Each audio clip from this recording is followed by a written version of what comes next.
Apothecary Diaries, Volume 1, Chapter 1, Mau Mau.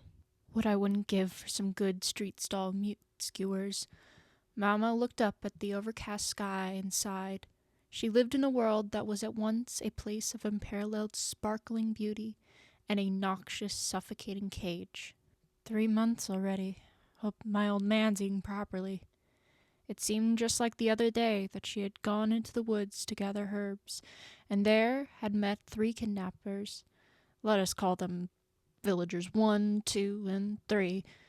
They were after women for the royal palace, and in a word, they offered the world's most forceful and unpleasant marriage proposal. Now, it wasn't like she wouldn't be paid, and with a couple years of work, there was a glimmer of hope that she might even be able to go back to her hometown. There were worse ways to earn a living, if one went to the royal city of one's own accord. But Mau Mau, who had been making her way just fine as an apothecary, thank you very much, saw it solely as so much trouble. What did the kidnappers do with the nubile young women they captured?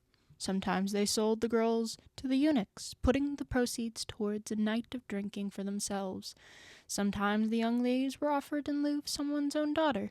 To Mau Mau, it was a moot question, for now she found herself caught up in their schemes, regardless of the reason. Else, she would never in her life have wished to have anything to do with the Honggong, the rear palace, the residence of the imperial women. The place was so thick with the odors of makeup and perfume as to turn the stomach, and even more full of the thin, forced smiles of the court ladies in their beautiful dresses.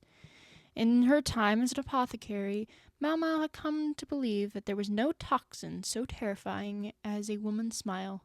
That one rule held true whether in the halls of the most ornate palace or in the squalid chambers of the cheapest pleasure house. Mau Mau hefted the laundry basket at her feet and headed into the central building.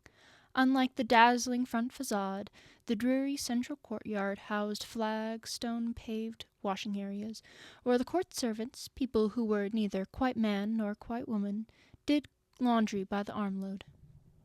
Men, in principle, were not allowed in the rear palace. The only men who could enter were either members and blood relations of the most noble family in the country, or former men who had lost the most important part of themselves.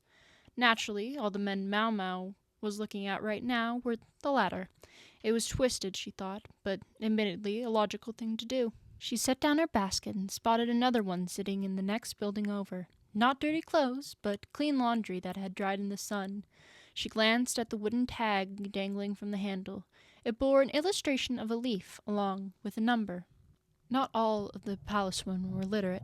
It wasn't that surprising. Some of them had been brought here by force, after all, and though the rudiments of etiquette were beaten into them before they arrived, letters were not.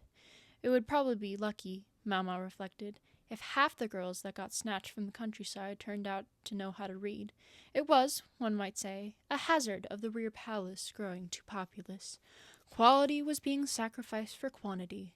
Although it in no way equaled the flower garden of the former emperor, the consorts and ladies-in-waiting together numbered 2,000, while the eunuchs, that number came to 3,000. A vast palace indeed. Mau Mau was a serving girl, a post so lowly she didn't even have an official rank. What more could she expect as a girl who had no one to back her at court, or who had arrived by the way of kidnappers to fill out the palace staff? If she had perhaps possessed a body as shapely as a peony, or skin as pale as the full moon, she might have at least aspired to the status of one of the lower concubines. But Mau Mau possessed only ruddy, speckled skin, and limbs with all the elegance of withered branches. I need to get this job done. Mau Mau picked up the basket with its tag depicting a plum tree and the number 17 and trundled off as quickly as she could manage. She wanted to get back to her room before the frowning sky began to weep. The owner of the laundry in the basket was one of the low-ranked consorts. Her room was rather more lavish than those accorded to other lower consorts. In fact, it was downright ostentatious. The occupant, Mau Mau surmised, must have been the daughter of some affluent noble family. When a woman was assigned a palace rank, she was also permitted her own ladies-in-waiting. A minor consort, however, could only have 2 ladies at most, which was why Mau Mau, servant girl with no mistress of her own on which to attend, was carting around the woman's laundry like this. A low consort was permitted personal rooms in the rear palace precincts, but they were, inevitably, on the fringes of the grounds, where the imperial eye was unlikely ever to fall upon her. If she should, none the less, be graced with a night with his majesty, she would be granted new rooms, while a second such night would mean she truly found a place in the world. As for those who ultimately never excited the emperor's interest, after a certain age, a consort, assuming her family didn't wield particular influence, could expect to see herself demoted, or even granted as a wife to some member of the bureaucracy. Whether that was a blessing or a curse depended on whom she was gratitude, but the fate of the woman fearing most was being bestowed upon one of the eunuchs. Mau Mau knocked discreetly on the door. A lady-in-waiting opened it and snapped, "Just leave it there!" Within, a consort, redolent of the sweetest perfume, was sipping some alcohol from a cup. She must have been much admired for her beauty in those halcyon days before she had arrived at the palace. But when she got here, she discovered she had known as much about the outside world as a frog who had spent its life in a well.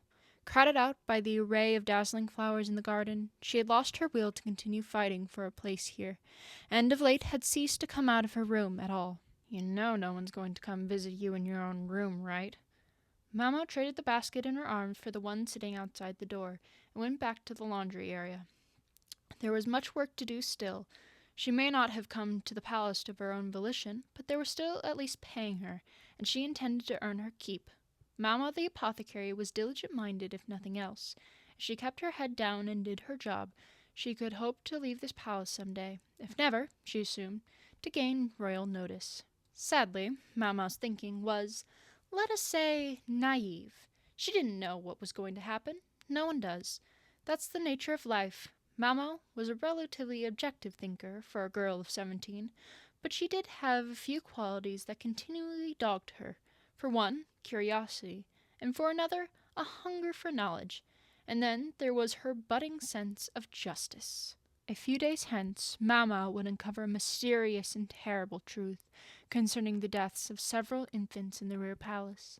Some said it was a curse laid upon any concubine who dared to produce an heir, but Mau Mau refused to regard the matter as anything supernatural.